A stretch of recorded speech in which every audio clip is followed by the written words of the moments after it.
and the Crystal Cave Legacy. By Susanna Tinga, publisher Drexler, Consulting Publishing.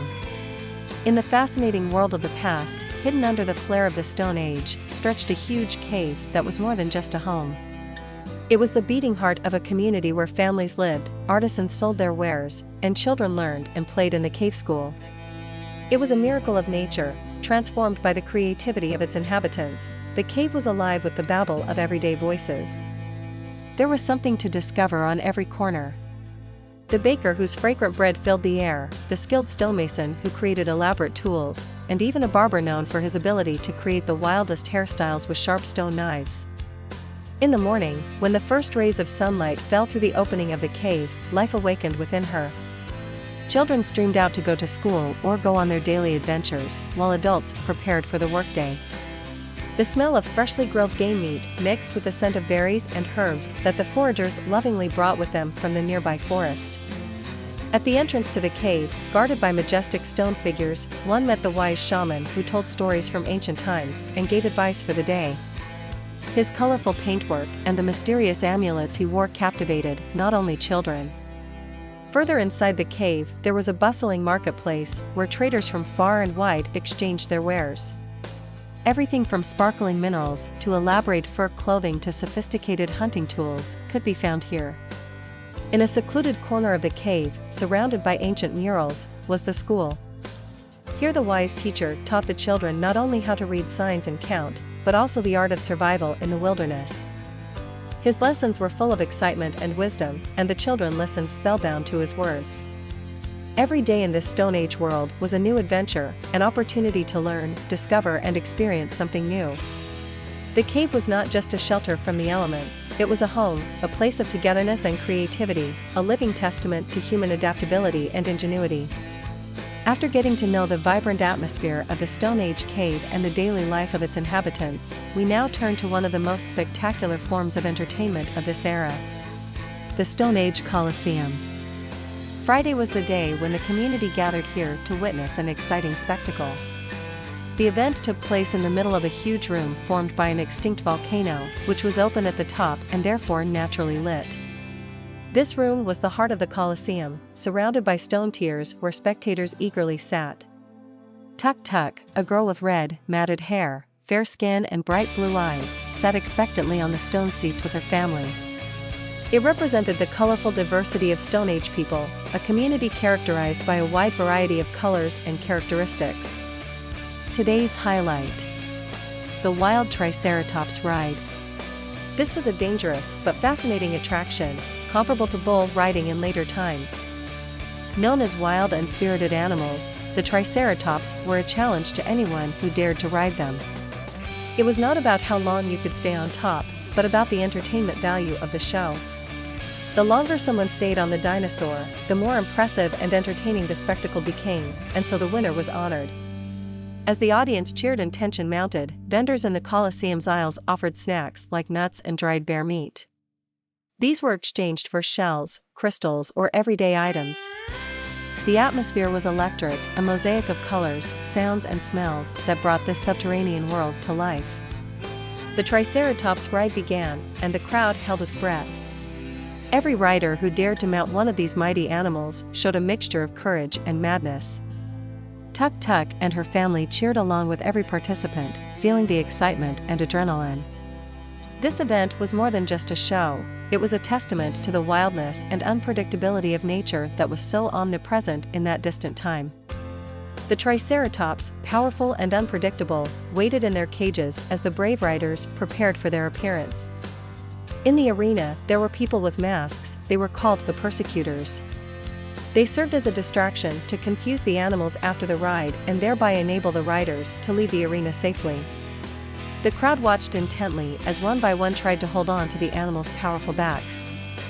Then it was the turn of Gangu, popularly known as the Flea One because he always slept with the animals to understand their movements and moods. When he jumped onto the Triceratops' back, the animal was initially unimpressed. Gangu, known for his daredevil methods, began performing headstands and acrobatic moves on the dinosaur's body and horns to provoke it. But in the end, it was not Gangu's abilities that made the Triceratops angry. In an unexpected twist, it was his flea bag that changed the scene. The fleas that jumped from Genga bit and plagued the dinosaur, causing such an itch that the Triceratops began the rodeo in wild excitement. He reared up and spun around, desperately trying to get rid of the annoying itch, while Genga held himself on his back with amazing dexterity. The spectators were fascinated by the spectacle. Using the Triceratops' chaotic movement to his advantage, Genga balanced on its horns, slid across its back, and hung on as the dinosaur ran wildly around the arena. It was a dance on the edge of possibility, a breathtaking display of courage and perseverance. The arena shook with the force of the rampaging Triceratops, while Genga, the brave rider, concentrated with all his strength to stay on the wild beast's back. The dinosaur, now completely beside itself, reared up, turned abruptly, and tried to shake off its rider. Genga clung on, his muscles tense in the extreme effort of not being thrown off. The crowd held its breath, fascinated and frightened by the intensity of the fight. Genga tried his best, his technique was impressive, but eventually the power of the Triceratops overwhelmed his will. With a final, powerful movement he was thrown off, flying through the air and landing hard on the arena floor. There was silence for a moment, then a murmur of relief broke through the crowd. Although Genga was thrown off, he remained unhurt thanks to the quick intervention of the persecutors.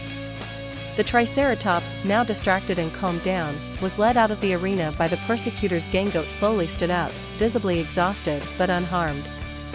The crowd applauded, impressed by his bravery and endurance. Despite his fall, Genga had put on an unforgettable show, a testament to the eternal struggle between man and nature in this wild, untamed world. After the exciting show at the Colosseum ended, Tuk Tuk and her family made their way back to their den. On their way there they passed the hairdresser. Tuk Tuk's mother, glancing at her daughter, noticed that it was time for a haircut and delousing again. "So now you are going to the louser," she said. That is what they called the hairdresser in their community. "I am going shopping in the meantime." Lulo, Tuk Tuk's little sister, spoke up. "I would like mammoth meat again today," she said hopefully. But her mother shook her head. "Mammoth is so tough, it has to be roasted for a long time, and I do not want to keep the fire burning for long today. We shall eat delicious seed porridge, with last week's dried fish." "Oh, Mom," both children groaned in disappointment. But her mother stood firm. "No discussions, now off to the hairdresser, Tuk Tuk." "Lulo, let us go shopping." Tuk Tuk's father, who was watching the conversation with a smile, did not intervene. He knew too well that there was no point of interference.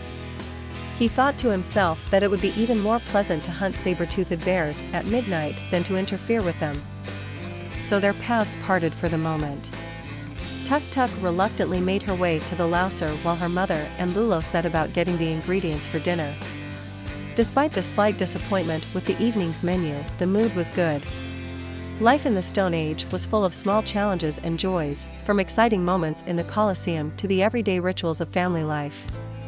Tuk Tuk did not like the visits to Louser, the hairdresser, at all.